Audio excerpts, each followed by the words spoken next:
આજે 25મી ફેબ્રુઆરી 2026 નો વિધાનસભાનો દિવસ. આજે વિધાનસભાના પ્રશ્નકાળની અંદર ગૃહમંત્રીનો દિવસ હતો અને ગૃહમંત્રીના દિવસમાં મારો પ્રશ્ન ક્રમાંક 15 હતો.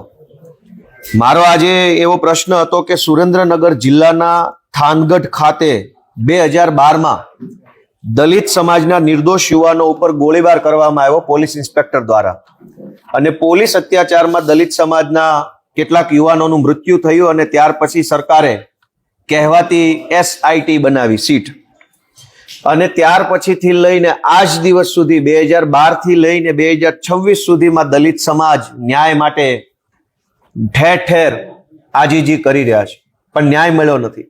આજે મેં પ્રશ્ન પૂછ્યો કે 2012માં દલિત સમાજ ઉપર જે થાનગઢમાં ફાયરિંગ થયું એમાં તપાસ સમિતિ બનાવી હતી, એનો અહેવાલ 2013માં આવ્યો. તો એ અહેવાલમાં સમિતિએ સરકારને જે કાંઈ પગલાં લેવાનું સૂચન કર્યું એ પગલાં સરકારે લીધા કે નહીં એવું મેં આજે પૂછ્યું. કેમ કે રિપોર્ટ તો 1 વર્ષમાં આવ્યો, તો રિપોર્ટમાં એવું લખ્યું પણ હશે સમિતિએ કે કયા અધિકારીનો શું દોષ છે, કોણે કેટલું ખોટું કર્યું, કોના ઉપર શું પગલાં લેવા જોઈએ, બધા જ સૂચનો, ભલામણો, અંગ્રેજીમાં રિકમેન્ડેશન, એ તપાસ સમિતિએ સરકારને 2013માં કરી, તારીખ 1/5/2013 ના રોજ. પછી એ સમિતિએ જે ભલામણ કરી એ ભલામણ આધારે સરકારે શું પગલાં લીધા એવું જ્યારે મેં આજે પૂછ્યું તો ગુજરાતના બહુ મોટા બોલકા ગૃહમંત્રીએ મને લેખિતમાં જવાબ આપ્યો કે સદરહુ તપાસ અહેવાલ સરકારની વિચારણા હેઠળ છે. એટલે 2013 થી લઈને 26 સુધી હજુ તો આ લોકો વિચારે જ છે. યા તો આની વિચાર શક્તિ ટૂંકી હશે, નહીં વિચારી શકતા હોય, મગજ ઓછું કામ આપતું હશે, તો જ આટલા વર્ષ લાગે ને. AI નો જમાનો આવ્યો, 3 સેકન્ડની અંદર કરોડો રૂપિયાનો હિસાબ કિતાબ AI આપણને કરી આપે છે, અને આ લોકો 13-15 વર્ષથી હજુ તો વિચારણા કરે છે કે આ અહેવાલ જે દલિત સમાજ ઉપર જે અત્યાચાર થાનગઢમાં થયો એના અહેવાલ ઉપર શું પગલાં લેવા એનો વિચાર. એટલે મને એવું લાગે છે કે આમનું નાનું મગજ કામ ઓછું કરતું હશે એટલે જલ્દી વિચારી નથી શકતા. મારો બીજો પ્રશ્ન હતો કે ગુજરાતના બહુ બોલકા અતિ બોલકા ગૃહમંત્રી એવું કહે છે કે વરઘોડા તો નીકળશે જ. આપણને એમ લાગે કે આ એક જ મહાપુરુષ છે ગુજરાતમાં, બાકી બધાને કઈ ખબર નથી પડતી. મેં આજે વિધાનસભાની અંદર 58 નંબરના ક્રમ ઉપર મારો પ્રશ્ન પૂછ્યો કે ગુજરાતની અંદર રાજકોટ સિટી, રાજકોટ જિલ્લો અને ભાવનગર જિલ્લો, આ ત્રણેય જગ્યાએ કુલ કેટલી FIR થઈ અને એમાંથી કુલ કેટલી ઘટનામાં આરોપીનો વરઘોડો કાઢવામાં આવ્યો. તો વરઘોડા તો નીકળશે જ કહેનારા કવિશ્રીએ જવાબ આપ્યો મને કે 96,221 FIR નોંધાઈ આખા આ રાજકોટ અને ભાવનગરની અંદર. તે પૈકી માત્ર 251 ઘટનામાં વરઘોડો કાઢવામાં આવ્યો. તો ગુજરાતના માનની વરઘોડો નીકળશે ફેમ કવિશ્રીને પૂછવા માંગીએ છીએ કાં નો નીકળ્યો વરઘોડો બધામાં? 96,221 FIR માંથી માત્ર 251 ઘટનામાં જ વરઘોડો કેમ? એનું શું કારણ? આ 251 લોકો ઉપર કેમ એટલી બધી મહેરબાની? બાકીના જે 96,000 લોકો જે છે એનો વરઘોડો કેમ ના કાઢ્યો? કોઈ ભાજપમાંથી ભલામણ આવી, કોઈએ પૈસા દઈ દીધા તમારી પોલીસને, કોઈ ભાજપના નેતાઓના હગા હતા, કોઈ તમારા કઈ હપ્તા આપવા વાળા હતા, એવા તો શું 96,000 લોકો હતા કે જેનો વરઘોડો ના કાઢ્યો? કવિ તો એવું કહેતા હતા કે બધાના વરઘોડા નીકળશે, તમામ A to Z ના નથી નીકળ્યા. ગરીબોના નીકળ્યા, નાના માણસના, લાચાર માણસના, ફેરિયાઓ, હાવ જેનો કોઈ આધાર ટેકો ન હોય સમાજમાં, રાજનીતિમાં, ક્યાંય એવા લાચાર માણસના વરઘોડા કાઢી રીલો બનાવી વાહવાહી લૂંટનારા કવિશ્રી વરઘોડો તો નીકળશે ટાઈપના કવિને કહેવા માંગીએ છીએ કે 96,000 લોકોનો વરઘોડો નહીં કાઢીને આટલી મહેરબાની કોના કહેવાથી તમે કરી? ત્યારબાદ ગુજરાતનો અત્યારે સૌથી સળગતો પ્રશ્ન છે, અને આજે બજેટ ઉપર સામાન્ય ચર્ચાનો પહેલો દિવસ છે, અને એ ચર્ચાની અંદર પણ મેં ગોતી કાઢ્યું છે કે આ રાજ્યની અંદર પોલીસ ભાડે મળે છે. જેની ખિસ્સામાં પૈસા છે એ પોલીસ ભાડે લઈ શકશે. ભાડું આપો, પોલીસ લઈ જાઓ. દુનિયાના ઇતિહાસમાં મેં ક્યારેય નથી સાંભળ્યું કે સરકારી માણા ભાડે મળે, પણ ગુજરાતમાં મળે છે. મેં પણ પોલીસમાં નોકરી કરી છે. અહીંયા આજે મને કહેતા બહુ દુઃખ થાય છે એનું કાયદામાં શબ્દ આપ્યો છે ઓન પેમેન્ટ બંદોબસ્ત. પૈસા આપો ને બંદોબસ્ત લઈ જાઓ. હવે મારે કોઈ રાકેશભાઈ ઉપર દુશ્મની છે ને રાકેશભાઈને બે ધોકા મારવા માટે બંદોબસ્ત જોઈએ તો મને ઓન પેમેન્ટ બંદોબસ્ત આપશે? નહીં આપે. ગુજરાતમાં વીજળી કંપનીઓ અલગ અલગ અનેક કંપનીઓએ કચ્છની અંદર પોતાના સોલાર પ્લાન્ટ લગાવ્યા છે. એ સોલાર પ્લાન્ટમાં જે વીજળી પેદા થાય છે એ વીજળી ગુજરાતના અને દેશના અલગ અલગ વિસ્તારોમાં લઈ જવા માટે ગરીબ ખેડૂતોના ખેતરમાંથી મફતમાં વીજળીની લાઈન કાઢવી છે, કોઈ વળતર દીધા વગર. કરોડો રૂપિયાની જમીનને કોડીનું વળતર, 10 લાખ રૂપિયા વીઘો વાળી જમીન હોય એને વળતર આપે છે 20,000. એટલે ખેડૂતો વાંધો નોંધાવે છે કે મારા ખેતરમાં હું વીજળીનો થાંભલો નહીં નાખવા દઉં. હજારો ખેડૂતો પોતાના ખેતરમાં વીજળીનો થાંભલો નાખવા માટે વિરોધ કરે છે. વિરોધનો એક જ વાંધો છે કે જે વીજળી કંપની આ થાંભલા નાખે છે એ કંપની તો વર્ષો સુધી કરોડો રૂપિયા કમાશે, પણ થાંભલો જેના ખેતરમાં છે એ ખેડૂતને વળતર કેમ નહીં? એટલે ખેડૂતો જ્યારે વાંધો લઈ રહ્યા છે ત્યારે કંપનીઓ અને સરકાર શું કરે છે કે કંપની સરકાર પાસેથી પોલીસ ભાડે માંગે છે કે અમારે જબરજસ્તીથી દાદાગીરીથી ગુંડાગીરી કરીને ખેતરમાં થાંભલો નાખવો છે તો તમારી પોલીસ અમને ભાડે આપો. સરકારે કચ્છ જિલ્લામાં માત્ર છેલ્લા 2 વર્ષમાં તમને આશ્ચર્ય થશે, કચ્છ જિલ્લાની અંદર માત્ર છેલ્લા 2 વર્ષમાં ઓછામાં ઓછા 12 કરોડ રૂપિયા લઈને પોલીસ ભાડે આપી છે. 12 કરોડ રૂપિયા કંપની પાસેથી સરકારે લીધા, પોલીસ ભાડે આપી. એ પોલીસે સામાન્ય ખેડૂતો પર દમન કર્યું, દાદાગીરી કર્યું અને જબરજસ્તીથી કંપનીઓની લાઈનો ખેડૂતના ખેતરમાં નખાવવામાં આવી. દેવભૂમિ દ્વારકા અને કચ્છ આ બંનેની અંદર મળીને સરકારે માત્ર છેલ્લા 2 વર્ષમાં 13 કરોડ રૂપિયાની પોલીસ ભાડે આપી. એનો અર્થ એ થઈ ગયો કે ગોપાલભાઈ સરકારને પૈસા આપશે તો સરકાર ગોપાલભાઈને 1-2 આઈપીએસ ને 4-5 પીએસઆઈ ને એક સરકારી ગાડી આપશે, લઈને ફરો જાઓ. જેના ખિસ્સામાં પૈસા એને પોલીસ ભાડે આપવાની. આ તો દાદાગીરી કહેવાય, આ તો અન્યાય કહેવાય. પોલીસ લોકો માટે છે કે કંપનીઓ માટે છે? 13 કરોડ જેટલા રૂપિયા લઈ અને સરકારે પોલીસ ભાડે આપવાનું જે કામ કર્યું છે એ આજે આ વિધાનસભાની અંદર જે જવાબ રજૂ કર્યો સરકારે એમાંથી સાબિત થયું છે. આ સિવાય સરકારે જે દિવસે બજેટ રજૂ થયું એ દિવસે અમને બધાને એક પત્રક આપ્યું હતું. આ પત્રકની અંદર આપણે ટીવીમાં જોઈએ છે કે રૂપિયો ક્યાંથી આવશે અને રૂપિયો ક્યાં જશે, આવું વર્ષોથી સાંભળીએ છીએ. હવે મોટા ભાગે જ્યારે બજેટ બહાર પડે ત્યારે આપણે એવું જોતા હોઈએ છીએ કે રૂપિયો ક્યાં જશે તો સરકાર કહી દે કે અમે આ બનાવશું, ઓલું બનાવશું, આમ કરી નાખશું, ચંદ્ર ઉપર લઈ જશું, ફલાણું કરશું વગેરે. એટલે રૂપિયો ક્યાં જશે એના ભાષણો તો સરકારને ભાજપના માણસો ખૂબ કરે છે, પણ રૂપિયો ક્યાંથી આવશે એનો અભ્યાસ મેં આજે કર્યો. સરકારે અમને જે આવકની એક પુસ્તિકા આપી છે, અંગ્રેજીમાં કોન્સોલિડેટેડ રેવન્યુ રિસિપ્ટ એવા નામનું એક પુસ્તક છે. આ પુસ્તકની અંદરથી એક બહુ રસપ્રદ બાબત મને જાણવા મળી છે, જે એવી છે કે આ સરકાર પાણી વેચે છે. ખેડૂતોના, ગુજરાતની આમ જનતાના લોહી પરસેવાના ટેક્સથી બનેલા ડેમમાં ઈશ્વરે જે અમૃત મોકલ્યું છે એ સરકાર બેફામ વેચી નાખે છે. અને એનો હિસાબ કોન્સોલિડેટેડ રેવન્યુ રિસિપ્ટ નામની પુસ્તકના પાના નંબર 186 થી અમને આપવામાં આવ્યો છે વિધાનસભાની અંદર.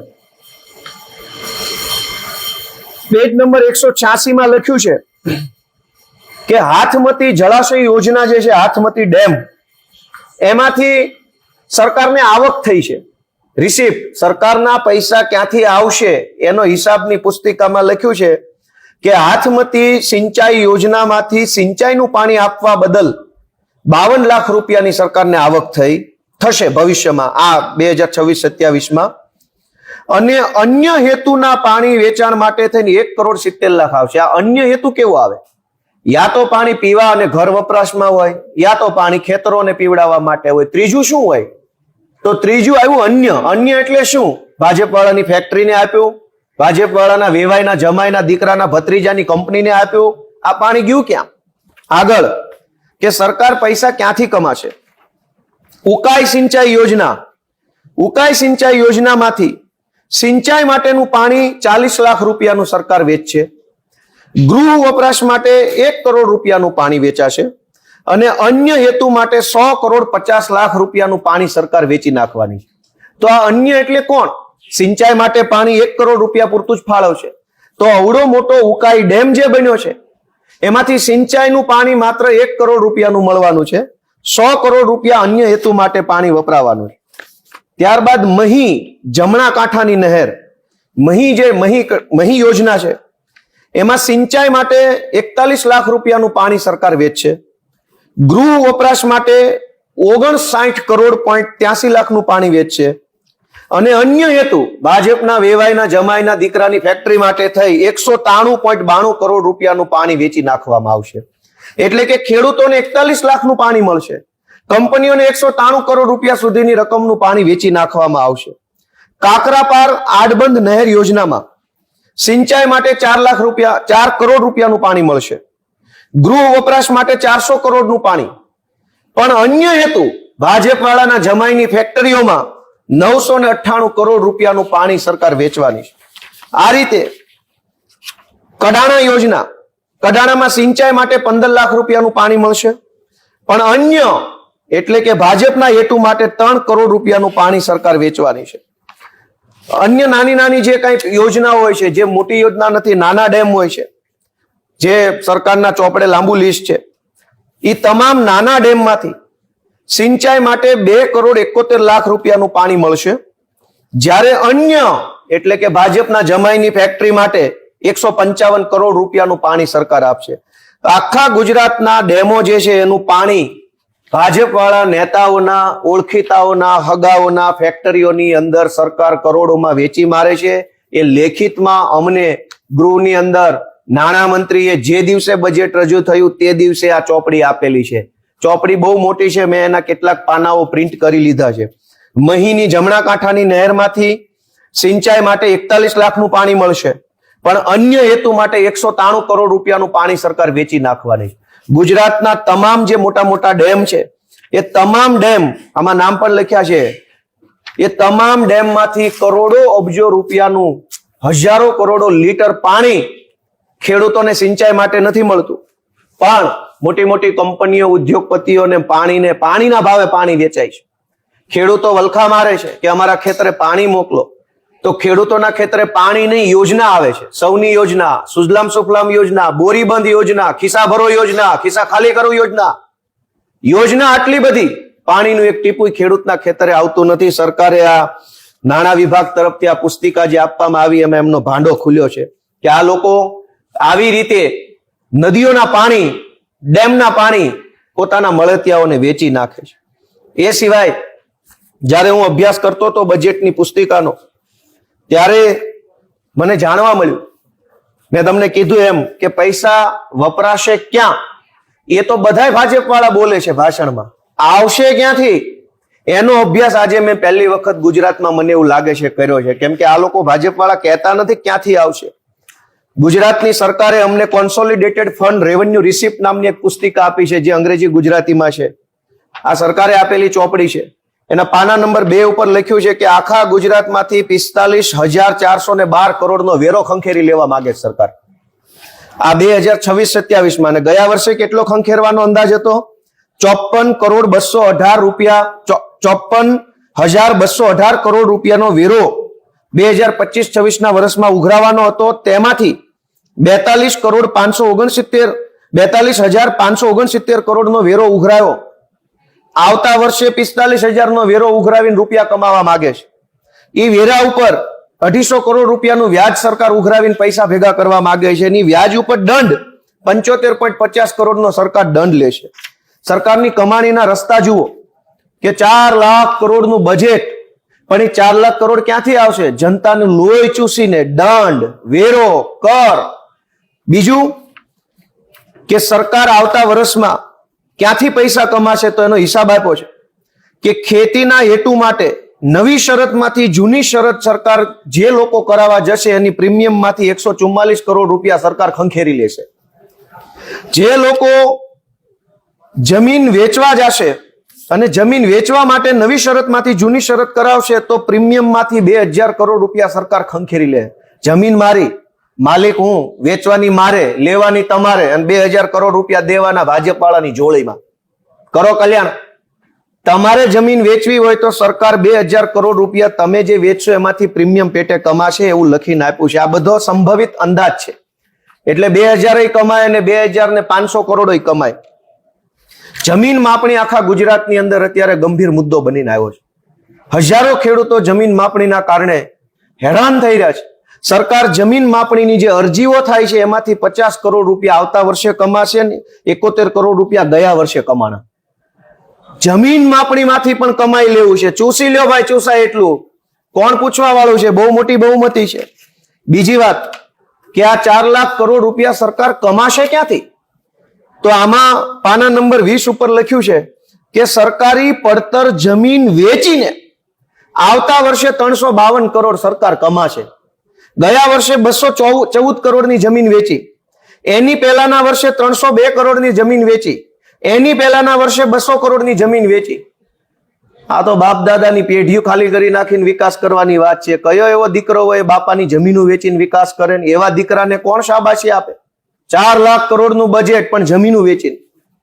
લાખના 12,000 કરવાનું બજેટ છે. હજુ આગળ વધીએ કે આ 4 લાખ કરોડ સરકાર કમાશે ક્યાંથી? તો સ્ટેમ્પમાંથી કમાય છે. જ્યુડિશિયલ સ્ટેમ્પમાંથી 141 કરોડ સરકાર કમાશે આવતા વર્ષે. ગયા વર્ષે 122 કરોડ કમાણા, એના પહેલાના વર્ષે 115 કરોડ રૂપિયા સ્ટેમ્પમાંથી બટકી કરી લીધી.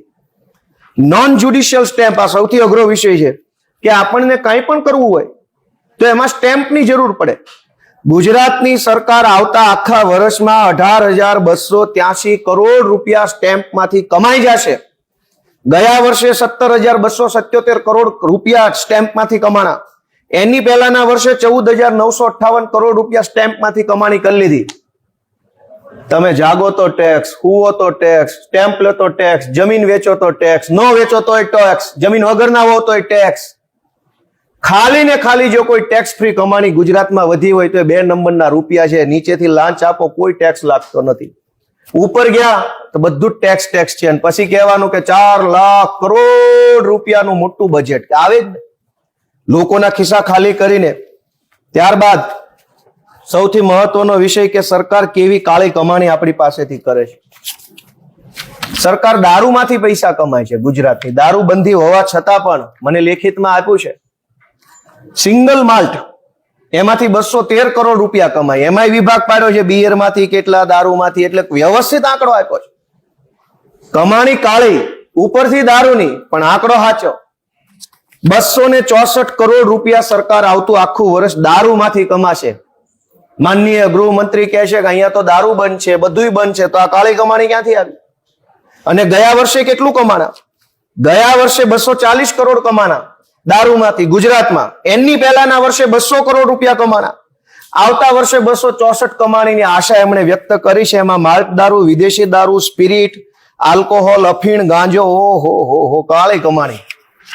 ત્યારબાદ સરકાર લાઇટ બિલ ઉપર પણ પૈસા કમાશે. 13,006 કરોડ રૂપિયા લાઇટ જે તમે વાપરો છો એનું જે બિલ આવે છે એની ઉપર ટેક્સ. ધારો કે તમારે 100 રૂપિયા બિલ આવ્યું તો 100 ની વાત નથી, 100 ઉપર જે ટેક્સ છે એની વાત છે. 100 તો ભરવાના જ, પણ 100 ઉપર સરકાર જે ટેક્સ લેશે વીજળીના વપરાશનો કર. વીજળી વાપરો છો એટલે ટેક્સ દેવાનો, બિલ તો વાપર્યું એનું અલગ. એમાંથી સરકાર 13,006 કરોડ રૂપિયા કમાવાની છે અને એવી રીતે 4 લાખ કરોડનું બજેટ થવાનું છે. હજુ પણ ઘણી આશ્ચર્યજનક વિગતો આ બજેટમાં છે કે સરકાર સમાજ કલ્યાણની વાતો કરે છે. પાના નંબર 64 હું વાંચું છું. એમાં સરકારે અનુસૂચિત જાતિ વિકાસ નિગમ, સફાઈ કામદાર વિકાસ નિગમ, ડોક્ટર આંબેડકર અંત્યોદય વિકાસ નિગમ, પછાત વર્ગ વિકાસ નિગમ, ઠાકોર કોળી વિકાસ નિગમ, ગોપાલક વિકાસ નિગમ, વિચરતી વિમુખ જાતિ વિકાસ નિગમ, બિન અનામત નિગમ અને દિવ્યાંગ નાણાં નિગમ, આટલા નિગમો પાસેથી વ્યાજના 91.11 કરોડ રૂપિયા સરકાર ખંખેરશે. એક બાજુ ગરીબોનો વિકાસ કરવાની વાત ચાલે છે કે અમે અનુસૂચિત જાતિને આપશું, ડોક્ટર આંબેડકર અંત્યોદય વિકાસ, સફાઈ કામદારોને આપશું. આપવાનું નહીં, આમાં લેવાનું લખ્યું છે. 91 કરોડ રૂપિયા આ બધા નિગમ પાસેથી સરકાર ખંખેરી લે છે અને 4 લાખ કરોડના બજેટનો વિકાસ કરવાના છે. ત્યારબાદ સૌથી વધુ મારા માટે દુઃખનો વિષય, પાના નંબર 74 વાંચું છું, કોન્સોલિડેટેડ રેવન્યુ રિસિપ્ટનું હેડ નંબર 51.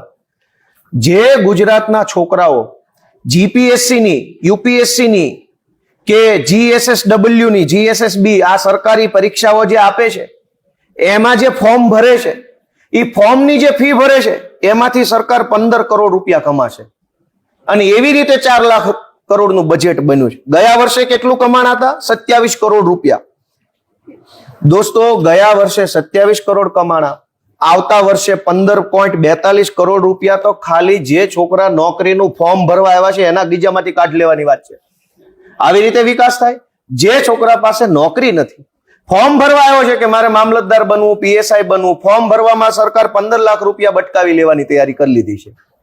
હવે તમે નોકરી દેવાની વાત ઘરે ગઈ, લેવા પહેલા 15 કરોડ વિચારી લીધો. ત્યારબાદ સૌથી મોટી વાત કે આવતા વર્ષે મેં તમને હમણાં જ આંકડો આપ્યો કે પોલીસ ભાડે આપી અને પોલીસ ભાડે આપીને ખાલી કચ્છ અને ખાલી દ્વારકા આ 2 જિલ્લામાં સરકારે 13 કરોડની પોલીસ ભાડે આપી.